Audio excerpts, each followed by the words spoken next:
Inalmahan ng Commission on Human Rights ang paggamit ng yantok ng mga pulis.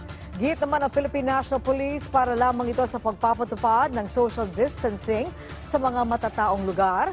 Kung ang publiko naman ang tatanungin, ano kaya ang pulso dito ni Juan? Alamin yan sa sentro na balita ni Bea Bernardo.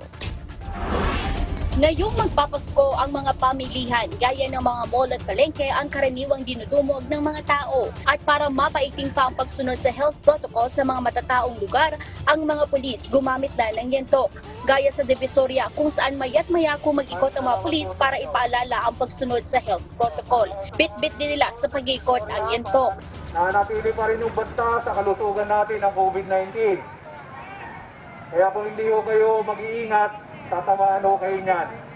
Kaya lagi yung paalala, lagi ho magsuot ng face mask. Pero ang paggamit ng yentok, inalmahan ng Commission on Human Rights. Ayon sa tagapagsalita ng ahensya ni si Attorney Jacqueline De Guia, hindi sagot ang karahasan upang madisiplina ang mga tao sa gitna ng pandemya. Mauuwi rin umano sa pagpapahiya at trauma ang paggamit ng yentok ng mga otoridad. Pero paglilinaw ng Philippine National Police, hindi gagamitin ng yentok para paluin o saktan ang mga quarantine violators. This will be used for social distancing to avoid contact po.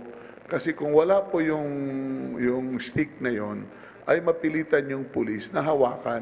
Pero ano nga bang masasabi ng publiko sa paggamit ng yentok ng mga pulis? Pro po kami doon kasi masasabi natin siguro na well-trained yung mga kapulisan natin dito. Pakiusapan nila yung mga tao or ano naman lahat naman tayo nag-iingat, di ba? Ako nga iwas na iwas Pagtitiyak naman ni Joint Task Force COVID Shield Commander Police Lieutenant General Cesar Binag, mananagot sa batas ang mga pulis na aabusuhin ang paggamit ng yentok. Wala rin umanong dagdag na pondo na inilaan sa pagbili ng yentok dahil bukod sa uniforme, kasama ito sa mga ini-issue sa mga pulis. Bea Bernardo para sa Bayan.